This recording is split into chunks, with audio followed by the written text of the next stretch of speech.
खुलुमबाय बयनिसिमबो नोंथांमोननि थाखाय माखासे खौरांफोर लानानै फैलायबाय आरो चेनेलाव गोदानब्ला अन्नानै चेनेलखौ साबस्क्राइब खालामनानै लादो बेल आइकनखौ एलाव होनानै ला जाहाथे नोंथांनाव सिगां नटिफिकेसन सहैग्रोयो। दानिया खोनासंलांदो। गिबि खौराङाव दङ दुखुनांथाव खौरां।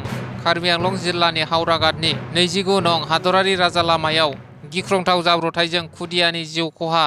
थांनाय 17 दिसेम्बर मंगलबार खालि सानजौफुनि 12 रिंगासो समाव कार्बि आंलं जिल्लानि बरबिल पुलिस आउटपस्टनि सिङाव थानाय हावराघाट तिनालिनि 29 नं हादरारि राजा लामायाव नगाव फारसेनिफ्राय डिमापुर फारसे थांबाय थानाय ML10 C5155 नम्बरनि गंसे ट्राकआ बिफा फिसाज्ला गंसे साइकेलजों थांबाय थानाय समावनो उनथिं सौग्रावनानै होयो। ट्राक गारिनि सौग्रावनायाव थाखो 3आव फरायनाय 9 बोसोर बैसोनि आथुर केरिबेम मुंनि फरायसाया जायगायावनो जिउ गोमायो।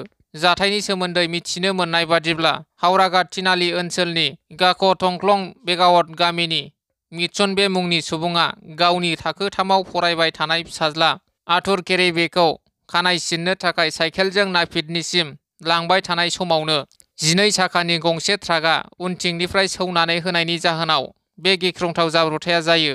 9 बोसोर बैसोनि अबथिरायै उन्दै खुदियानि रुंसारि जानायाव ओनसोल नाङैनो दुखुनि थासारि सोमजियो। उनाव जाथायथिलियाव पुलिसा नुजाथिनानै नायबिजिरनायखौ जागायो आरो जाब्रबथायजों रुंसारि जानाय खुदियानि गोथै सह'खौ पस्टमर्टमनि थाखाय दिफु मेडिकेल कलेजाव दैथायहरो होनना मिथिनो मोननाय जादों।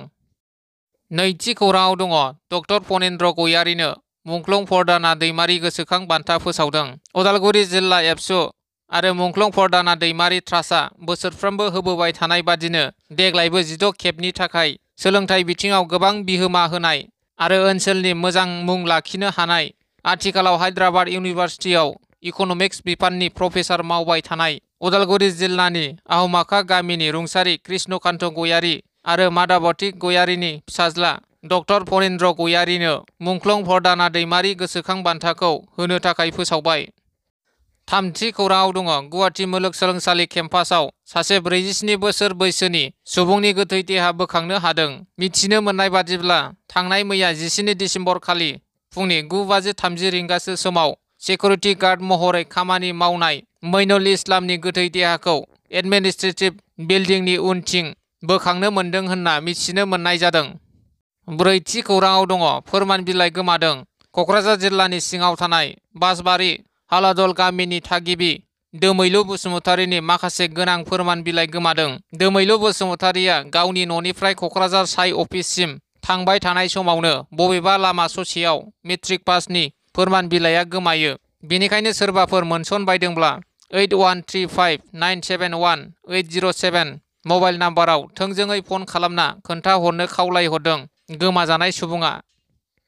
बाथि खौराङाव दङ बागानपारा दख'रा एबसुनि मावसम 2025-26 मायथाइनि गोदान आफादगिरि महरै सनेस्वर स्वरगियारि आरो गाहाय नेहाथारि महरै एयारमेस नार्जारिखौ सायख'बाय।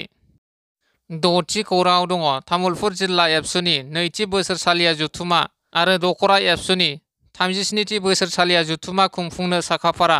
तामुलपुर जिल्ला दुलाराय बर' फरायसा आफादनि नैथि बोसोरसालिया जथुमा आरो तामुलपुर दख'रा एबसुनि 37थि बोसोरसालिया जथुमाया फैगौ दिसेम्बर दाननि 19, 20 आरो 21 खालाराव सानथामनि हाबाफारिजों तामुलपुर जिल्लानि बेन्दोंआव थानाय सिकना बर' गोजौ फरायसालिनि गेलेग्रा फोथाराव गाजा गोमजायै खुंफुंनो साखाफारा जादों।